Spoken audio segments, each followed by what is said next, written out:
Welcome to Bluegrass Brooklyn, our podcast all about the music we love, straight from the Bluegrass borough of Brooklyn, New York. Hold to the curve, don't go too slow. Keep your eye on the bend in the road. Wind up at the bottom of the hill. The hounds are bawling loud and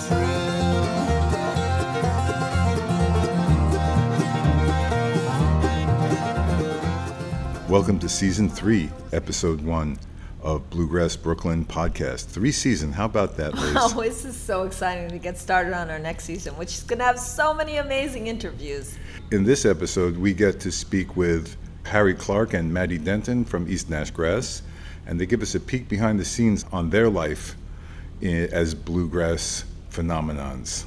They are amazing musicians. And we also circle back with Hilary Hawke, who, of course, is a wonderful fixture on this show. We keep having her back. She's an incredible musician, banjo player, and, of course, a Brooklyn staple. Yep. So, Liz, you've been busy. Oh my gosh, I have been to Gray Fox, I went to the Wind Gap Festival. We are currently at the Bluegrass Camp in Ashokan, and this weekend I managed to sneak away for one more weekend at Podunk. We are going to do an awesome episode on Podunk in just a few weeks. Yeah, I've been pretty busy too. I managed to get down to the Swananoa Gathering in Asheville, North Carolina at the beautiful Warren Wilson College campus. It was amazing, and we'll do an episode on that as well. And we were invited up to Lowell, Massachusetts to cover the Lowell Folk Festival. This has been going on for 38 years, and yes, we will have an episode on that too. The fact is that there's no end to the amazing musical venues that we could potentially go to, and that's going to be one of the focuses of season 3, which is iconic venues and the amazing places we've been able to visit. Yeah, so why don't we get started with this episode? Let's do it. Before we start though, please remember to follow us at Bluegrass Brooklyn, spelled BKLYN. You can visit bluegrassbrooklyn.com. And what if I want to find a jam in Uptown Manhattan or the Bronx, Liz? You should go to bluegrassjamsnearme.com. Definitely. Okay, so let's roll.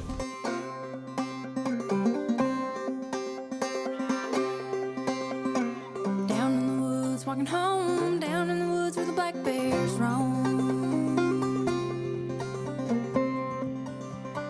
Walking by the old tall pines. We're here with Maddie Denton and Hilary Hawke from East Nash Grass. Hey guys, how are you doing? Good. How are you? Good to see you again. First of all, I want to congratulate you on the recognition you received for your 2024 work by the IBMA. Can you tell us about that? Oh, thank you so much. At this time, the nominations are still being announced, but we just got word that East Nash Grass was nominated for Entertainer of the Year. And Maddie is up for Fiddle Player of the Year. Amazing. Well, you got my vote. Thank you. That means a lot. It must be very gratifying to get that kind of recognition. It is. We've been working hard. We've been out on the road a lot. Of course, there's the work that everyone sees of getting out and playing the shows, but there's a lot of work behind the scenes that goes on as well. And it takes a lot of time to build your own thing. It is gratifying to see that start to turn into something maybe. And it's great to do it with our friends. I would definitely take the maybe out of that statement because it's turning into a bluegrass phenomenon. Last we spoke, you had just gotten your touring van. Right? That was cool. But you guys have been all over the place. Every time I turn around, you're on social media from some other location. What does your touring schedule look like coming up? Pretty busy. We have a big tour out west planned for the end of July, beginning of August. And we're really excited about that. Harry and I have been to Montana several times with the Montana Fiddle Camp, and we just love it out west. So we're very excited to get East Nash Grass out there because we haven't been out west very much. So we're going to be out there in our new to us van for about 3 weeks. So we're really looking forward to that. Of course, we'll go to IBMA, and we've got a tour coming up in November with AJ Lee and Blue Summit. And she's nominated for some awards for IBMA as well, and highly deserved. She and her are just phenomenal. And we're really stoked to go out on the road with them in November. So you can check either of our band's pages on social media to see details about where we're going to be. But Mike, I think we're headed up your way. Everything in the Northeast seems kind of close together, so I don't remember if we're coming to Brooklyn or not, but I know that we're going to be in the Northeast vicinity. That's awesome. What's it like pairing up with another band, like with AJ, working together the way you guys are? And AJ Lee and Blue Summit, they're just awesome. They absolutely crushed at the Ryman. They got 2 standing ovations, and just like Amazing. the whole band is just a bunch of top-notch performers, including AJ, who's just got the pipes, man. Yeah. Yeah. Powerhouse. We're looking forward to get to hang out with them, and they have such a different approach to the music than we do, and it's really refreshing to get to hear someone that good who's also thinking about it a lot differently than we are. Looking forward to getting to know those guys a little bit better and to hear what all they pull out of their hat. Yeah, and AJ is such a phenom from out west, Mhm. and all of Nash grass are from the southeast. So it's gonna be cool to hear the different influences. We've all grown up kind of doing a similar thing, but it's different based on different areas of the country. And I'm just really excited to let her influence me. You know, that'll really put us in a great creative space. So I'm looking forward to it. That's great. I know touring can be extremely demanding, but also that provides you the musical and spiritual nourishment of growing a bit from being exposed to other great musicians. By the way, I have to let you guys know, my 2 favorite tunes to call it a jam are Papa's on the Housetop, Thank You, Harry, and Take Me Back to Tulsa, Thank You, Maddie.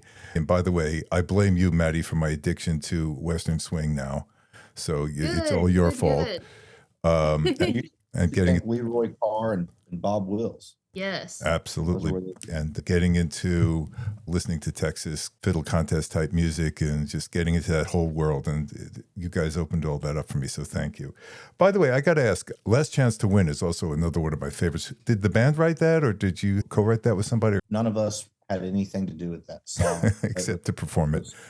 Christian Ward wrote that song, who's Chris Ward. actually now the player with the Traveling McCurrys and the Del McCurry band. Sure. And I think one of the most prolific songwriters in our genre today, even outside of the genre, because he's just a great songwriter, no matter what angle you view it. Yeah, he took over from Jason Carter with the McCurrys. I'm talking about personnel changes. You have a relatively recent new band member. You want to introduce him to us? Sure. We are thrilled to have Jeff Parton playing bass with us, and he's a wonderful multi-instrumentalist. His last job was with Rhonda Vincent and the Rage. He was playing dobro for her. Huh. And we heard that he was going to be taking a break from Rhonda, and we asked him if he wanted to play bass with us. And very first gig we took him out on was to Ireland and then Zurich, Switzerland. And he just came out, no problem, was an immediate, wonderful addition, great personality, great musicianship. And he has very specialized knowledge of sound and studio engineering. So he helped us put together our new sound setup. We've recently switched over to using DIs. We love the center mic and huddling around it, kind of the old school style. We love that and wish that was more doable for gigs that we play, but it's hard to get loud enough. So Jeff helped us revamp our entire sound system, and he's just been a really crucial member addition, and he's got a great voice. He can sing all the tenor parts, and he can play every instrument. DI is the slang term for a direct input, which is a little box that you plug directly into it and kind of helps with volume. And it can help you get a bit of a louder sound in some of these venues we're playing that weren't really designed for acoustics. You know, they're big old metal boxes or concrete boxes where people play rock shows. Right. I got to say, my appreciation of sound engineering and its importance has quadrupled and quintupled. It's critical stuff. It's great if you sound great to the person next to you, but if nobody in the audience can hear you, it doesn't much matter. Running sound for bluegrass is a challenge of its own. It's very rare that you come across a sound person, even if they're really talented at running sound for like a large rock band or a country band. where there's a bunch of electric instruments. Acoustic instruments are a totally different ballgame. Yeah. And it's really, really hard to find someone that gets that. And there's a couple rare occasions, but most of the time when you find someone who's really good at running sound for a bluegrass band, they're a bluegrass musician themselves. Last time we saw you was at Hill Country in Manhattan. I think it was last year. And you guys pulled out an acoustic 4-part harmony thing, which was, I had never heard you guys sing like that. I hope you keep that in the show because it was amazing. We love singing together. I think that's one thing about East Nashgrass that makes it kind of special for me is that everybody is a great singer. And we've got 4 singers in the band, and it helps keep variety in the show. And it helps us also be able to have longer sustainability. Like we can go out and play more shows in a row because it's not one person singing and wearing their voice down. I love the 3-part male harmony. I love to just sit back and hear Harry, Jeff, and James sing together, and their voices are all so different, but they blend together so nicely. I don't feel like I need to sing on every song or anything. Like I need to be in there singing harmony because they've got it, and it's just so great. Yeah, it was awesome. I'm really glad, and I hope to hear more of it. I know that you've got a big event coming up later in August. You got an album release. Tell us a little bit about that. All God's Children is the name of it, which is the title track, and it's a lot of original songs. Harry and Corey and Christian Ward got together on some songs, and then James and Christian wrote Following You, which was our first single. Jeff, our new bass player / old friend, wrote a song on it as well. If it's not completely original to the band, it's semi-original because everything else is pretty much pulled from other friends of ours, Christian Ward or Brenna MacMillan or Chris Henry. There's one song that's pulled from the traditional bluegrass catalog, but it's kind of deep cut stuff from this old artist named Roy McMillan. One of the songs is a revamped version of one of his old songs. I think it takes a lot of courage to put out original material like that. How does that feel when you're taking something you wrote and putting it in front of everybody? It used to be more frightening, especially when I first started writing songs. It was kind of like, oh gosh, this is scary. I hope this doesn't suck. I hope people don't hate it, you know. And then I don't know, after the first time of putting out an album with songs that I wrote on it, I was kind of like, okay, I think this is actually more the way. Writing a song of your own that's really vulnerable stuff. You're sharing part of your inner psyche with anyone that's going to listen to that album. Right. Maddie, do you do much songwriting or tune writing? I've been getting into it a little bit, but I'm still in that phase where I don't think much of what I've come up with is very good. And I don't know how long that will last. Probably forever, but I just need to get over it. But I've been trying to write a lot with my friend Brenna MacMillan. She put out a record earlier this year called Dear Life of mostly original songs. And that was really inspiring for me because I just thought that was such a wonderful record and collection of songs. Yeah. And she and I have a co-write on that song Black Bear. Yeah, that's the one I was thinking of. Harry and I have written some tunes and some songs, and it's all a big experiment. We'll see. I guess, even what East Nashgrass is doing, what we're all doing individually, it's just a big experiment, and it is scary. But I also want to have a voice. I want us to sound like us. Yeah, I don't know if it sounds good, but at least it sounds like us. Yeah. It's both. Take it from your fans' perspective.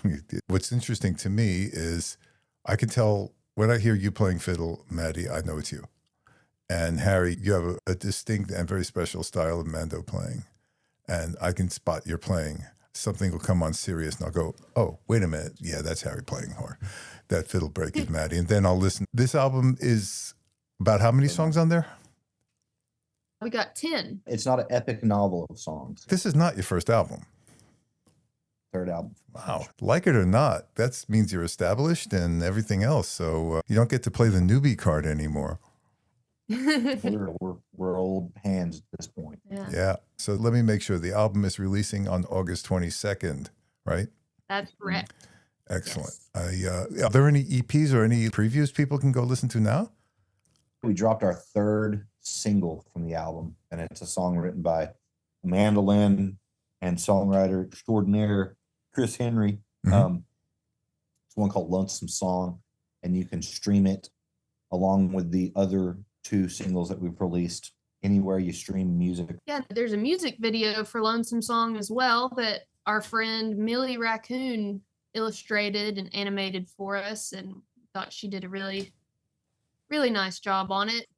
We're real proud to work with her on the music video, and we'll release one more single. I don't remember the exact date of it, but it'll be about a week before the album comes out, I think. And it's a song that Harry wrote called Hill Country Highway, and that'll be coming out at some point in August. That'll be our final single leading up to the full album release of All God's Children on August 22nd. So congratulations in advance on that. And also, do you have any other big plans or big events? So we talked about your tour and the album release. Anything else you want to make sure the listeners are aware of? Just follow us on social media. Check our tour list on eastnashgrass.com, because we're probably coming to a town near you. And, we'd love to see anyone out there. Okay, so you're also on Instagram. I think it's also East Nash Grass, right? East Nash Grass. All right. Yeah. If you want to send us money for free, our Venmo is at East Nash Grass, and you can just send us as much money as you want to. That's right. You're accepting money? Okay, good. We're accepting money at all times. Good to know. Always. Good to know. So listen, guys, it's been great to catch up with you again. And congratulations again on your nomination and the upcoming album and the tour. And when you hit the Northeast, we'll definitely swing by and say howdy. Awesome. Thanks so much, Mike. Yeah, thanks for having us.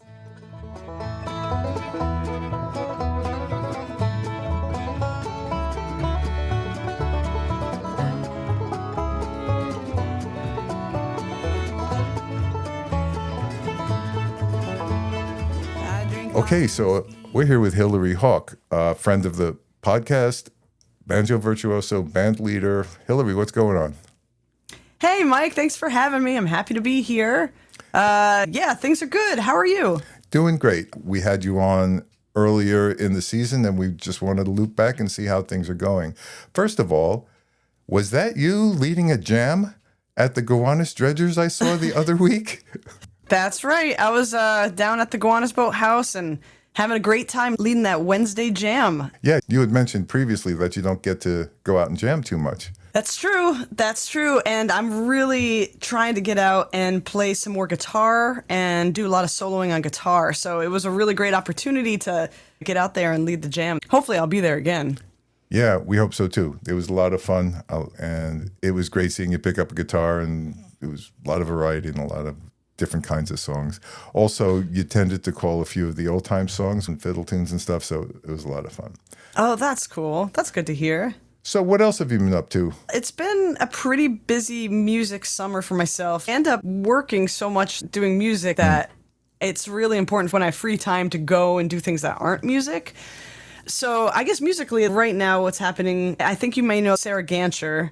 She's an amazing playwright, and she is putting her new show, Eugene Onegin, and we just did a performance 2 days ago where I get to sing and act and play in the show. I don't even know if this is a secret or not. It's my first time acting in a musical. That was a really, really cool experience, and the team is unbelievable. It's like the Hadestown creative team, and all the musicians are just top notch. It's just been an amazing crew of people, and getting to act with real actors that do this on Broadway, and directed by Rachel Chafkin from Hadestown. So it was a really, really cool experience, and I'm just so grateful to have been a part of it. That's fun. It's your first step towards an EGOT, Emmy, Grammy, Oscar, Tony, so you can cover a few bases at least, right? Another lifetime, I guess. I don't know. So what kind of not music things do you like to pursue? Yeah, this is like my joy and my love is hiking. And as much as I can, I try to get outside of New York City. And it's all I want to do. I try to get up to the Adirondacks. I went up there and I just hiked a couple of the high peaks and swam in the lakes and the rivers and walked through the streams, and it's just so peaceful and amazing. It's like my happy place. I had the opportunity to go down to Asheville, North Carolina recently to attend the Swananoa Gathering and do some podcasting Nice. there. Yeah, that was fun. And the natural beauty of that area is unbelievable. We'll have that on a future episode. So our listeners, of course, can't see, but I'm looking at the background of your music room. I see a bass, a fiddle, a mando. I see everything but a banjo. It's kind of That's odd. there. Oh, you know what? Because I was doing the show, I had to take my stands with me to the show. So the banjos are in cases right now. But you play bass? And they're at the theater. I have to go pick them up. This is real life. This is what's happening in the moment right now. So I have to go to the theater and pick up the banjos. You would see them normally just sitting there. The nitty gritty of all the musician's life, right? I got to go get my music stands, or I got to go. The van broke down, and we got to get someone to fix it. So, what do you listen to musically? Are you going out and listening to bands, or are you listening to other kinds of music? Well, I think that's a great question because music, and I don't want this to sound negative or anything, but for most people, I think music is your hobby, your passion, whatever. But music is work for me. So I listen to things I have to listen to. I listen to other people's music I'm learning, tunes, melodies I have to learn for performances, things like that. So I'm listening to my bands, that kind of stuff all the time. So for enjoyment, what I listen to is usually recommendations from friends. Here, I'm going to pull up my recently listened to on my Tidal streaming app, not Spotify. And so I just was listening to today Tyler Childers' album. He's a more commercially well-known country star. And I listened to John Prine today, Billy Joe Shaver's album yesterday. And then I was checking out this Bela Fleck album, Edgar Meyer and Bela. It's called As We Speak. And then Ross Martin hit me to this new album. That's not a new album, it's an old album. Lester Young, it's Body and Soul. Oh, wow. And it has Yeah. like amazing soloing on it. So I was listening to that. And then Frank Zappa and Captain Beefheart's album. So it's a really big spectrum. Okay, those were all male artists I just named, but I do try to listen to as many female artists as well. I'm listening to as much as I can to get my mind wrapped around soloing and different songwriting styles. And it's weird, like listening to music is work and it's enjoyment at the same time. But at nighttime, if I'm just relaxing, I might not listen to anything because I got to just give that space, you know? Yep. I am currently on a Johnny Gimbel kick, and for those who may not yet know who Johnny Gimbel is, you are hereby directed to go search and listen to some of his fiddle playing because he's a fiddle god. I will listen to a couple of hours of his music at a stretch and listen very carefully to articulation and, you know, Yeah. and then I got to stop. I was like, okay, I can't listen to more fiddle, including myself. I got to just do something else for a little while. I'll definitely check him out. That's great. Johnny Gimbel, he played with Bob Wills, and he played with Asleep at the Wheel for a while. Oh, cool. And brought the jazz sound to country and made them just marry. So let's not forget possibly the most exciting recent event. Your album dropped. Yes, it Tell did. us. So I have a new album. It's called Lift Up This Old World. It's on Ad Europa Records, which is a great label that's putting out a lot of bluegrass music right now. And it came out on July 11th. It was released. And then we just did our CD release show at Sunny's on July 24th. We had Miles Sloniker on bass, Cammy Howes on fiddle, who always plays with me, and Ross Martin on guitar. The album, it sounds great, in my opinion. We've just been having a lot of fun playing shows and getting this out there. And we have special guests on it. Jake Jolliffe's on a tune. Some of my favorite singers, Samoa Wilson's singing on a tune. Ruth Miranda from the Mammals is singing on a tune. It's so good to put original music out there. It's really, really important. It sounds like a party instead not an album. So how long did that process take you from, gee, I feel like I should be making an album to, okay, let's have the release party? Give us a little insight into that journey. It can take a long time. This album took a year, and that's because I focused on it, and I pushed and I pushed and I pushed, and I was annoying to a lot of people because I really don't want an album to take 2, 3, 4 years to make. And for many, many, many people, that's how long it takes. Yeah. 5 years, 10 years. So we put it out in 1 year, which is so fast. Maybe it doesn't seem fast, but that's really fast. Like getting the songs demoed, giving them to people, getting the band, getting the studio, recording it. and then mixing it and then editing it with an engineer. All these schedules have to come together. Sure. And then sitting with it for a couple months, making changes, adding to it, recording again, recording again, recording again. You know, it's really, really a hard process, and you have to just kind of believe in yourself. And that's something that you believe in is going to come out right. Because you can really want to just start over. And it costs a lot of money beyond that. It's not cheap to record an album. So then after you mix it, then we mastered it, set up the publicity, set up the label, and then there's the artwork. So then I worked on the artwork with a great artist named Annabella Boatwright. She drew all the awesome images. So Amazing. It sounds like this engaged you on all your creative levels. well, I do have to say that for this album, I made the mistake, I don't know, quote unquote mistake of designing it myself, which I was like, that's going to be easy. I could design a CD. I could do graphic design. And it was the hardest thing I've ever done in my life. Wow. What was so hard about it? I know people do it. There's all these programs that help you design things now. And it was just so hard figuring out what's that called? Like the resolution of the images and getting the colors right and then cropping it correctly. How big is the text supposed to be? It took me a long time, and part of me wishes I just paid someone to do it, because there's people that are really good at that stuff. It's a good process. I'll do it again. It was just really hard, and now I appreciate graphic designers even more. Yeah, I think one of the most interesting aspects of our chosen profession / avocation is that transition from bandstand to studio album. It's a huge transition. Just like going from the jam circle to the bandstand is a huge transition. Yeah, exactly. What an interesting concept. Totally. Not everybody can get into a recording studio and feel comfortable and do a good job. You learn it. It's a skill. We learn separate skills that don't involve dexterity on the fretboard. I think successful musicians are the ones who are open to approaching those challenges with the same kind of creative zeal as we do our instruments. Yeah, you're right. So what's next, Hilary?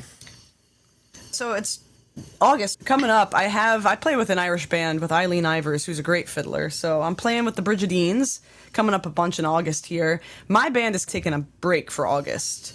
And then we're picking back up September, October, November. We're playing at Sunny's monthly. Come out and see us. We'd love to see you there once a month. And then we're doing like some weekend tours in the fall for the new album. But yeah, for now in August, if you see the Brigidines, that's me. I'm playing at Barbez in August 14th, I think it is, with Dana Lynn and Kyle Sana, who are great Irish musicians. And then you're going to see me over at Mona's Bluegrass this coming month. And then I'll be at Matilda, too, with Melody. So I'll be around a bunch. That's fantastic. Plenty of opportunities to drop in and listen to you.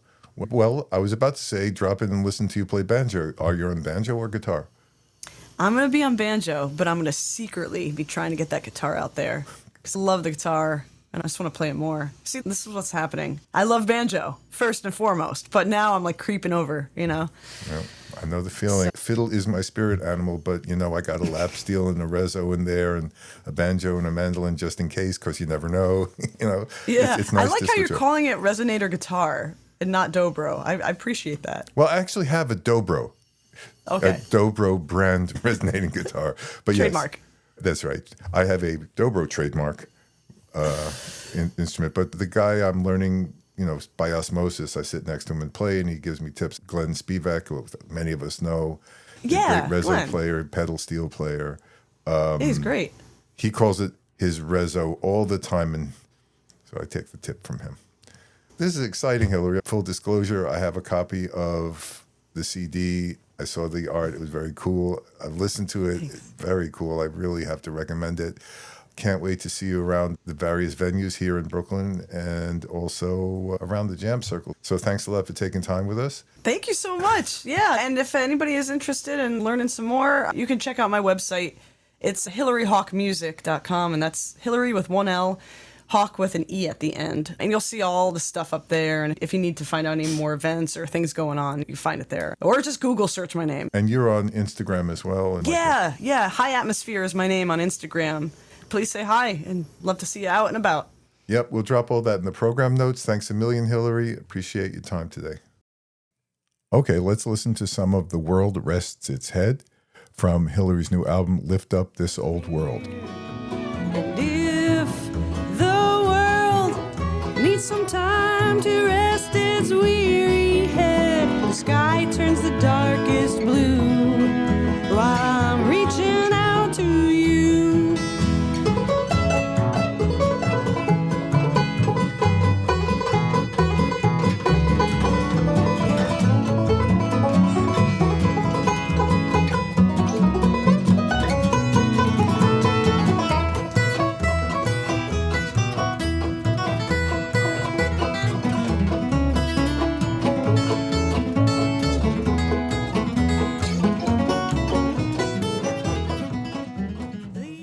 I just feel so privileged to talk to these amazing musicians who have worked so hard to build their skills and build their followings. The talent and effort that goes into the albums they produce, the shows they put on, the time they put in, it's an amazing contribution.